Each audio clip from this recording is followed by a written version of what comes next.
নবম পরিচ্ছেদ। এক আনন্দময় ভক্ত ও তাঁর ভগবতী প্রেম।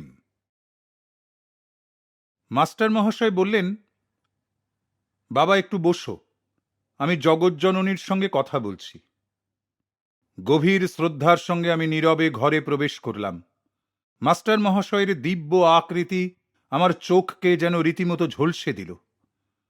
রেশমের মতো তাঁর শ্বেত শ্মশ্রু আর উজ্জ্বল বড় বড় চক্ষু দুটিতে মনে হয় তিনি যেন পবিত্রতার প্রতিমূর্তি।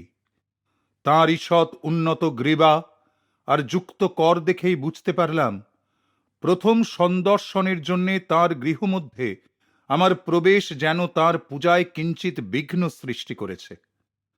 তাঁর সরল আন্তরিক আহ্বান আমার মনের উপর এতাবৎ অনুপলব্ধ একটা দারুণ প্রভাব বিস্তার করল। মায়ের মৃত্যুর করুণ বিচ্ছেদে মনে হয়েছিল আমার সকল দুঃখের সেটাই চরম পরিণতি, কিন্তু এখন জগন্মাতার অদর্শনে আমার মনের মধ্যে এক অবর্ণনীয় যন্ত্রণাবোধ হতে লাগল। বিলাপ করতে করতে মেঝের উপর বসে পড়লাম। বাবা, শান্ত হও বলে সাধু মহাশয় সহানুভূতিসূচক দুঃখ প্রকাশ করলেন। নিদারুণ দুঃখে অভিভূত হয়ে তাঁর চরণ দুটি আমার উদ্ধারের একমাত্র উপায় ভেবে তাঁকে আঁকড়ে ধরে বললাম, মহাত্মন, আপনার সাহায্য বিনা আমার আর গতি নেই। মাকে জিজ্ঞাসা করুন তার করুণা আমি পাব কিনা। মধ্যস্থতা করার এইরূপ পুত আশ্বাস সহজে দেবার নয়। বাধ্য হয়েই মাস্টার মহাশয় চুপ করে বসে রইলেন। নিঃসংশয়ে স্থির বিশ্বাস হল যে মাস্টার মশাই জগন্মাতার সঙ্গে একান্তে কথা বলছেন। ভাবতেও নিজেকে অত্যন্ত হীন বলেই বোধ হল যে যিনি এই ক্ষণেতেই এই সাধুটির অমল দৃষ্টির সামনে উপস্থিত, তাঁকেই আমি আমার এই পোড়া চোখে দেখতে পাচ্ছি না। লজ্জার মাথা খেয়ে তাঁর মৃদু ভর্ৎসনায় কিছুমাত্র কর্ণপাত না করে তাঁর পা দুটি ধরে বারবার তাঁর কৃপা ভিক্ষা করতে লাগলাম। মাস্টার মহাশয় বললেন, আচ্ছা গো, মায়ের কাছে তোমার কথা জানাবো। ধীর করুণা ভরা হাসি মুখে অবশেষে তাঁর অঙ্গীকার পাওয়া গেল। ওই কয়েকটি মাত্র শব্দে কি অনন্য শক্তি! মনে হলো আমার সত্তা বুঝিবা তার উত্তাল নির্বাসন থেকে এবার মুক্তি পাবে। বললাম, মহাত্মন, আপনার প্রতিজ্ঞা স্মরণ থাকে যেন। মায়ের উত্তর পাবার জন্যে শিগগিরই আমি আবার আসব। ক্ষণেক পূর্বের দুঃখে অবরুদ্ধ আমার কণ্ঠস্বরে যেন আবার আশার আনন্দ ধ্বনি মুখরিত হয়ে উঠল। দীর্ঘ সিঁড়ি পথ দিয়ে নিচে নেমে আসবার সময় কত স্মৃতি না মনে পড়তে লাগল। 50 নম্বর আমহার্স্ট স্ট্রিটের এই বাড়ি, যেখানে এখন মাস্টার মহাশয় থাকেন, এককালে সেটাই আমাদের বসত বাড়ি ছিল। এই বাড়িতেই মা দেহ রক্ষা করেছেন, আর এখানেই আমার মানব হৃদয় মাতৃবিয়োগে কাতর হয়েছিল।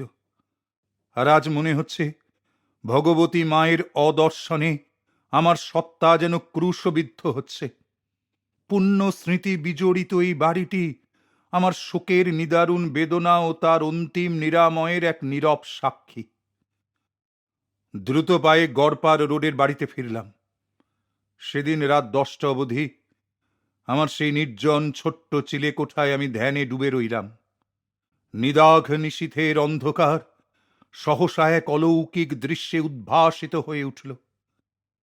দিব্যজ্যোতি বিভূষিতা জগজ্জননী মা আমার সামনে দাঁড়িয়ে, মধুর হাসিতে ভরা তাঁর মুখখানি স্বর্গীয় সুষমা মাখা।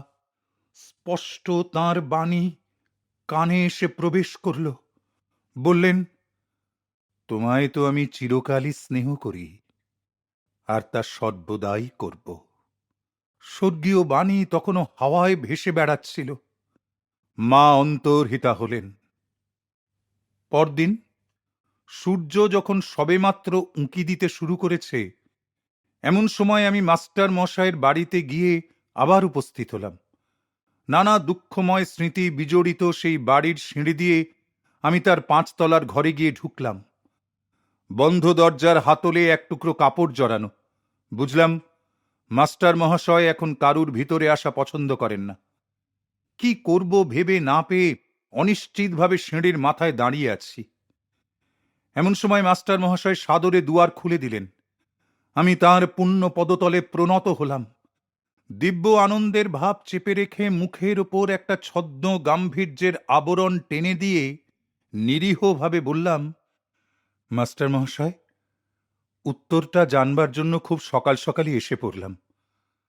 মা কি আমার কথা আপনাকে কিছু বলেছেন নাকি?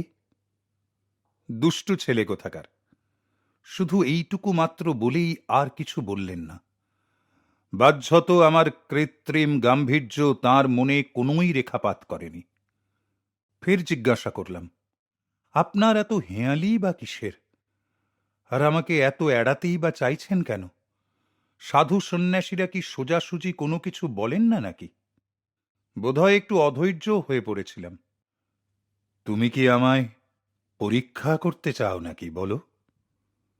তাঁর শান্ত নয়নের দৃষ্টি অর্থপূর্ণ। সেই করুণাময়ী জগজ্জননীর কাছ থেকে কাল রাত 10টার সময় যে আশ্বাস তুমি স্বয়ং পেয়েছ, তার উপর কি আজ এই সকালে আমার আর একটাও কথা বলা চলে বলো?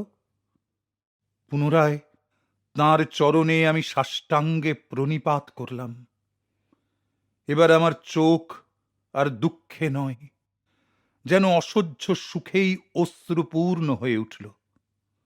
তুমি কি মনে করো তোমার ভক্তি মায়ের অসীম করুণাকে স্পর্শ করেনি? ঈশ্বরের মাতৃভাব, যা তুমি মানবী আর দেবীর আকারে পুজো করে এসেছ, তা তোমার আকুল ক্রন্দনে সাড়া না দিয়েই পারে না। কে এই সরল সাধু, যার সামান্য অনুরোধটুকুও পরমাত্মার কাছে মধুর স্বীকৃতি লাভ করে? পৃথিবীতে তাঁর কর্মজীবন অতি সামান্যই, আমার জানা অতি দীনতম ব্যক্তিরই মতো। এই আমহার স্ট্রিটের বাড়িতে মাস্টার মহাশয় ছেলেদের একটি ছোট্ট উচ্চ বিদ্যালয় চালান। ছেলেদের শাসনের জন্যে কোনো রকম বকুনি তাঁর মুখ দিয়ে বেরোয় না। কোনো বাঁধা ধরা নিয়মকানুন বা বেতের শাসন তিনি প্রয়োগ করতেন না। এইসব অত্যন্ত সাধারণ ক্লাস ঘরে উচ্চতর অঙ্কশাস্ত্র শিক্ষা দেওয়া হতো। আর শিক্ষা দেওয়া হতো প্রেমের রসায়ন শাস্ত্র, যা কোনো স্কুলের পাঠ্য বইয়ে পাওয়া যায় না। তিনি দুর্বোধ্য নীতিশিক্ষার বদলে ধর্মভাব বিস্তারের সঙ্গে সঙ্গে জ্ঞানদানও করতেন। মা ভগবতীর প্রতি অকৃত্রিম ভক্তির আগুনে পুড়ে তিনি এমন হয়েছিলেন যে ছোট শিশুর মতোই কোনো বাহ্যিক সম্মান প্রদর্শনের লৌকিকতা প্রত্যাশা করতেন না। তিনি আমাকে বলেছিলেন, আমি তোমার গুরু নই, তিনি কিছুকাল পরেই আসবেন। তাঁরই নির্দেশনায় প্রেম ও ভক্তির মাধ্যমে তোমার উপলব্ধ দিব্যানুভূতি তাঁরই প্রদত্ত গভীর জ্ঞানে রূপান্তরিত হবে। রোজই বিকালের দিকে একবার করে আমহার স্ট্রিটের বাড়িতে যেতাম। মাস্টার মহাশয়ের সঙ্গ আমি প্রত্যহই কামনা করতাম। তাঁর পবিত্র সাহচর্যের আনন্দ আমার সকল সত্তাকে পরিপ্লাবিত করে যেন একেবারে ভাসিয়ে নিয়ে যেত। এত প্রগাঢ় ভক্তির সঙ্গে আমি কখনো আগে প্রণাম করিনি। মাস্টার মহাশয়ের পদচিহ্ন যে ভূমিকে পবিত্র করেছে, সেখানে দাঁড়াতে পাওয়াটা একটা পরম সৌভাগ্য বলেই মনে করি। একদিন সন্ধেবেলা এক ছড়া চাঁপা ফুলের মালা হাতে করে এনে বললাম, মাস্টারমশাই, আজ এই মালাটি পরুন, আপনার জন্যই বিশেষ করে এটিকে তৈরি করিয়ে এনেছি। কিন্তু তিনি এই সম্মান গ্রহণ করতে বারংবার অস্বীকার করে সসংকোচে সরে গেলেন। তারপর আমার দিকে তাকিয়ে মনে আঘাত পেলাম ভেবে অবশেষে রাজি হলেন। বললেন, আচ্ছা বেশ, আমরা দুজনেই যখন মায়ের ভক্ত সন্তান, তখন মায়ের আবাস এই দেহ মন্দিরে তুমি তাঁকেই অর্ঘ্য দিতে পারো, আমাকে কিন্তু নয়। তাঁর নিরহংকার ও উদার প্রকৃতিতে আত্মশ্লাঘার কোনো স্থান ছিল না। তারপর বললেন, চলো কাল আমরা আমার গুরুস্থান পুণ্যতীর্থ দক্ষিণেশ্বর কালী মন্দির দেখে আসি। মাস্টার মশাই হলেন ঈশ্বর কোটি জগৎগুরু ঠাকুর শ্রীরামকৃষ্ণ পরমহংসদেবের শিষ্য। তার পরদিন সকালে গঙ্গায় নৌকা করে আমাদের 4 মাইল যাত্রা শুরু হল। দক্ষিণেশ্বরের ঘাটে পৌঁছে আমরা নবচূড়া শোভিত কালী মন্দিরে গিয়ে উপস্থিত হলাম। মন্দিরের ভিতর মা ভবতারিণী ও শিব উজ্জ্বল ও সুনিপুণ কারুকার্য শোভিত রৌপ্য নির্মিত সহস্রদল পদ্মের উপর বিরাজ করছেন। মাস্টার মহাশয় আনন্দে পুলকিত হয়ে উঠলেন। হৃদয়েশ্বরীর সঙ্গে অফুরন্ত প্রেম ও লীলায় তিনি তখন নিমগ্ন।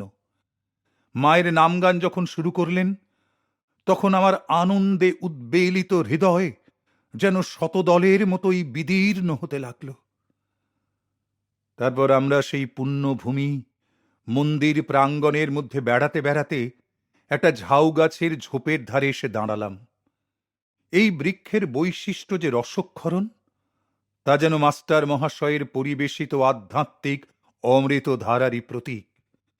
তাঁর সেই দিব্য নামগান তখনও সমানভাবেই চলতে লাগল। চারপাশে ছড়ানো লালচে রঙের ঝাউ ফুলের মধ্যে আমি ঘাসের উপর স্থির নিশ্চল হয়ে বসে রইলাম। মনে হল যেন সাময়িকভাবে দেহ থেকে বিযুক্ত হয়ে আমি কোনো স্বর্গীয় ভাবরাজ্যে গিয়ে পড়েছি।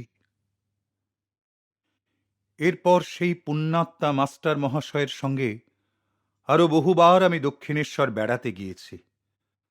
তাঁর কাছ থেকেই ঈশ্বরের দয়াময়ী মাতৃভাবে আরাধনার মাধুর্য উপলব্ধি করেছি। পিতৃভাব বা ঐশ্বরিক ন্যায়মূর্তি ভজনা করার মধ্যে তিনি বিশেষ কোনো আকর্ষণ অনুভব করতেন না।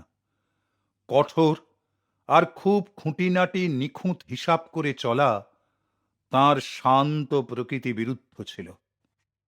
একদিন তিনি উপাসনায় বসেছেন, দেখে মনে হল যেন তিনি মর্তে স্বর্গের দেবদূতদেরই প্রতিমূর্তি। কোনো বিচার বিতর্ক বা অভিযোগ অনুযোগ মনে বহন না করে তিনি এ জগৎকে তাঁর চিরদিনের ক্ষমা সুন্দর চক্ষেই দেখতেন। দেহ, মন, কথা, কাজ সবই ছিল তাঁর অন্তরের সরলতার সঙ্গে একান্তভাবেই সুসমঞ্জস।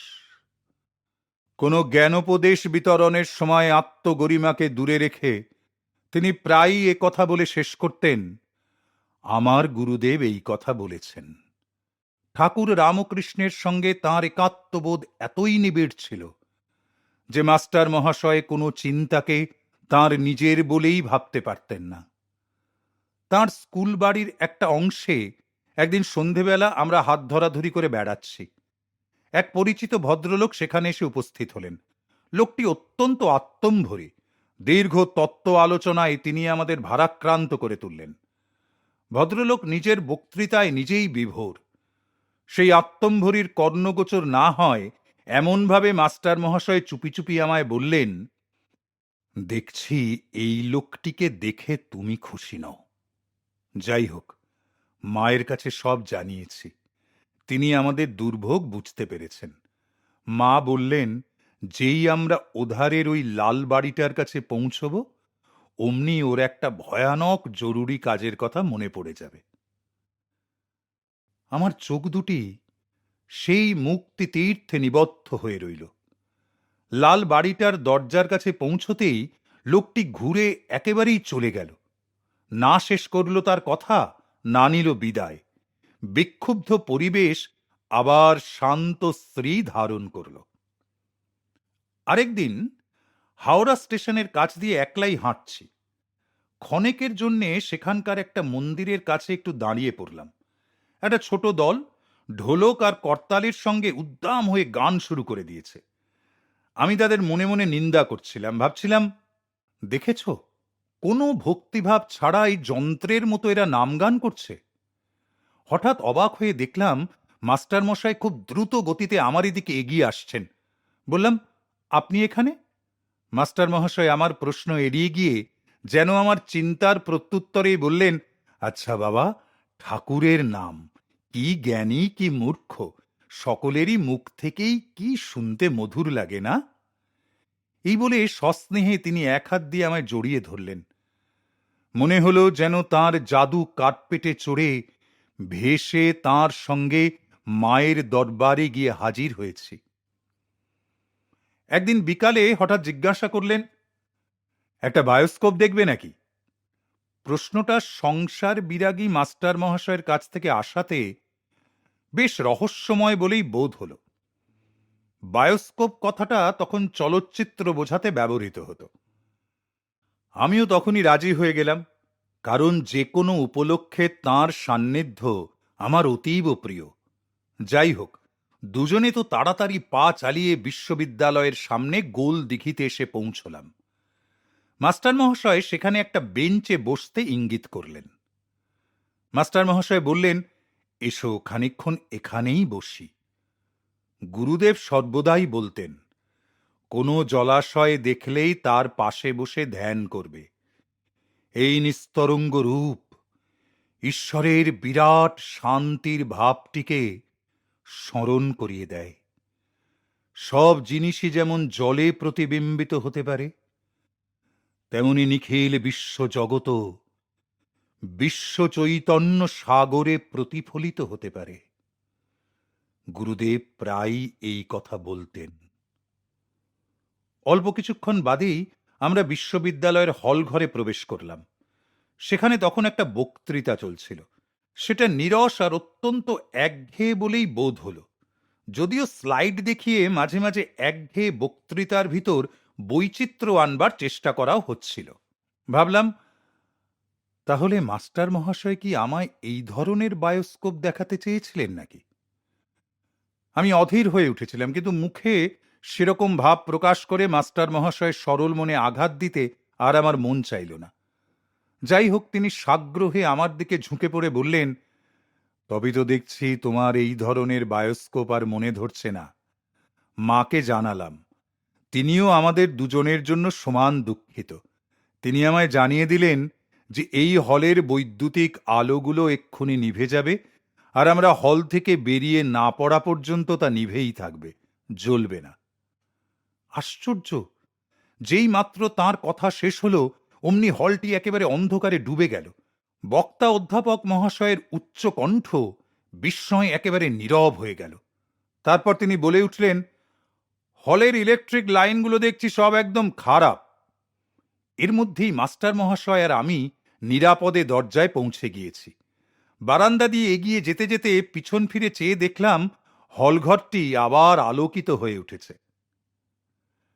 বাবা, তুমি ওই রকমের বায়োস্কোপ দেখে আদৌ খুশি হওনি দেখছি। যাক, তুমি এবার আরেক ধরনের বায়োস্কোপ দেখে নিশ্চয়ই খুশি হবে বলে মনে হয়। বিশ্ববিদ্যালয় ভবনের ফুটপাথের সামনে আমরা দাঁড়িয়ে আছি। তিনি আমার বুকে হৃৎপিণ্ডের ওপর মৃদুভাবে আঘাত করলেন। সঙ্গে সঙ্গে একটা নীরব আর অদ্ভুত পরিবর্তন ঘটে গেল। শব্দযন্ত্র হঠাৎ বিকল হয়ে গেলে আধুনিক টকির কথা বলা ছবিগুলো যেমন এক নিমেষে শব্দহীন হয়ে যায়, তেমন ঈশ্বরের হস্তক্ষেপে যেন অলৌকিকভাবে জগতের সকল আওয়াজের কণ্ঠরুদ্ধ হয়ে গেল।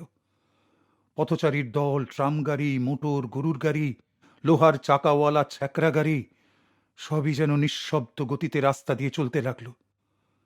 যেন একটি সর্বদর্শী চক্ষু দিয়ে সামনে পেছনে দুধারে অত্যন্ত সহজভাবে সকল দৃশ্যই বেশ পরিষ্কারভাবে দেখতে লাগলাম। কলকাতার এক ক্ষুদ্র অংশের কর্মচাঞ্চল্যের যাবতীয় দৃশ্য আমার চোখের সম্মুখে নিঃশব্দে ঘটে যেতে লাগলো। মিহি ছাইয়ের তলায় ঢাকা আগুনের মৃদু আলোক ছটার মতো একটা স্নিগ্ধ উজ্জ্বল আলো সেই সব পরিদৃশ্যের উপর যেন ছড়িয়ে পড়ছিল। আমার নিজের দেহ সেই সব ছায়ামূর্তিদের একটির চেয়ে বেশি কিছু বোধ হচ্ছিল না, যদিও সেটা একেবারে নিশ্চল, আর অন্য সকলে ইতস্তত নিঃশব্দ গতিতে চলাফেরা করে বেড়াচ্ছে। কতগুলো ছেলে, আমারই সব বন্ধু বান্ধব, তারা কাছে এলো বা চলেও গেল। আমার দিকে সরাসরি তাকালেও তারা আমায় মোটেই চিনতে পারল না। এই অপূর্ব মূক দৃশ্য মনের মধ্যে একটা অবর্ণনীয় হর্ষোচ্ছ্বাস এনে দিল। যেন কোনো এক অনাস্বাদিত পূর্ব আনন্দের ধারা গভীরভাবে পান করছি। হঠাৎ মাস্টার মহাশয় আমার বুকে আবার সেই রকম মৃদুভাবে আঘাত করলেন। আবার আমার অনিচ্ছুক কর্ণদ্বয়ের মধ্যে রাজ্যের যত সব হট্টগোল হুড়মুড় করে এসে ঢুকে পড়ল। হঠাৎ আমার মধুর আর সূক্ষ্ম স্বপ্নজাল একটা রূঢ় আঘাতে ছেড়ে যেতে আচমকা জেগে উঠলাম। সেই অতীন্দ্রিয় ভাবমুদিরা আমার নাগালের বাইরে চলে গেল। এবার দেখছি যে দ্বিতীয় বায়োস্কোপটি তোমার বেশ ভালোই লেগেছে, তাই না? মাস্টার মহাশয় হাসছিলেন। কৃতজ্ঞতায় অভিভূত হয়ে নতজানু হয়ে পায়ের উপর পড়তে যাচ্ছি দেখে তাড়াতাড়ি আমায় ধরে ফেলে বললেন, আরে আরে আরে, করো কি, এখন আর তুমি আমায় ওটি করতে পারবে না। তুমি তো জানো যে ভগবান তোমার মন্দিরেও রয়েছেন। আমি তো আর জগজ্জননীকে তোমার হাত দিয়ে আমার পা ছুঁতে দিতে পারি নে। সেই জনবহুল ফুটপাত থেকে বিনয় নম্র সরল মাস্টার মশাই আর আমাকে ধীরে ধীরে চলে আসবার সময় কেউ যদি লক্ষ্য করত, তাহলে নিশ্চয়ই তার সন্দেহ হতো যে আমরা অবশ্যই নেশা করেছি। মনে হলো সন্ধ্যার ঘনায়মান অন্ধকারও বুঝি বা সহানুভূতিতে ভগবত প্রেম ও মদিরা পান করছে। তাঁর এই সদাশয়তার প্রতি দুর্বল ভাষায় সুবিচারের চেষ্টা করতে গিয়ে আমি এই ভেবে আশ্চর্য হচ্ছি যে মাস্টার মহাশয় আর অন্যান্য যেসব তত্ত্বদর্শী সাধুগণের সঙ্গ আমি জীবনে লাভ করেছি, তাঁরা কি কখনো ভাবতে পেরেছিলেন যে বহু বৎসর পরে পাশ্চাত্যের কোনো এক দেশে বসে আমি তাঁদের দিব্য ভক্ত জীবনের কাহিনী লিখব? তাঁদের ভবিষ্য জ্ঞানের ক্ষমতার কথায় আজ আর আমি যেমন আশ্চর্য হই না, তেমনি আশা করি আমার পাঠকবর্গ যারা এতদূর পর্যন্ত আমার এই কাহিনীটি পড়েছেন তাঁরাও বিস্মিত হবেন না। ঈশ্বরের ভগবতী রূপের সরল ধারণার মাধ্যমেই সর্বধর্মের মুনি ঋষিগণ ঈশ্বর অনুভূতি লাভ করেছেন। যেহেতু পরব্রহ্ম নির্গুণ এবং অচিন্ত, তাই মানবিক চিন্তার আকাঙ্ক্ষা এই সত্তাকে জগৎ জননী রূপে কল্পনা করে একটা ব্যক্তিসত্তা সম্পন্ন রূপ প্রদান করেছে। ব্যক্তিগত সম্বন্ধপুষ্ট আস্তিক্যবাদ আর অদ্বৈতবাদ, এই দুয়ের সংযোগ সাধন হিন্দুর ঈশ্বর সাধনার একটা প্রাচীন বৈশিষ্ট্য। বেদ ও ভগবদ গীতায় যার ব্যাখ্যা করা হয়েছে। এই দুই বৈপরীত্যের সমন্বয় যুক্তি ও ভাবের সামঞ্জস্য ঘটায়। ভক্তি ও জ্ঞান মূলত এক। প্রপত্তি বা ঈশ্বরে আশ্রয় গ্রহণ আর শরণাগতি, ঈশ্বর অনুকম্পায় পরিপূর্ণ আত্মসমর্পণ বস্তুত সর্বোচ্চ জ্ঞানেরই মার্গ। ঈশ্বরই যে একমাত্র প্রাণ, তিনি যে একমাত্র বিচারক, এই ভাবের উপর পরিপূর্ণ নির্ভরতা হতেই মাস্টার মহাশয় আর অন্যান্য সাধু সন্তদের নম্র ভাবের উদ্ভব। কারণ ঈশ্বরের স্বরূপই হচ্ছে আনন্দ। তাই তাঁর সঙ্গে একাত্মবোধে মানুষ সহজাত অসীম আনন্দ লাভ করে থাকে। আত্মা ও সংকল্পের প্রথম ভাবাবেশ হচ্ছে আনন্দ। সকল যুগে যেসব ভক্ত জগন্মাতার কাছে শিশুসুলভ সরলতা নিয়ে এগিয়ে গিয়েছেন, তাঁরাই উপলব্ধি করেছেন যে মা তাঁদের সঙ্গে সদাই লীলা করে চলেছেন। মাস্টার মহাশয়ের জীবনেও এই দৈব লীলার প্রকাশ প্রয়োজনে অপ্রয়োজনে নানা সময়ই ঘটত। ঈশ্বরের চোখে বড় ছোট বলে কিছুই নেই। তিনি যদি না সম্পূর্ণ নিখুঁতভাবে ক্ষুদ্রাতি ক্ষুদ্র অণু পরমাণু রচনা করতেন, তাহলে কি আর আজ আকাশ অভিজিত 7 নক্ষত্রের মতো বিরাট দেহ বুকে ধারণ করে থাকতে পারত? সৃষ্টিকর্তার কাছে প্রয়োজন অপ্রয়োজনের কোনো ভেদাভেদ নিশ্চয়ই অজ্ঞাত ছিল, নচেত একটা আলপিনের অভাবে সারা বিশ্ব সৃষ্টিটাই লোপ পেয়ে যেত।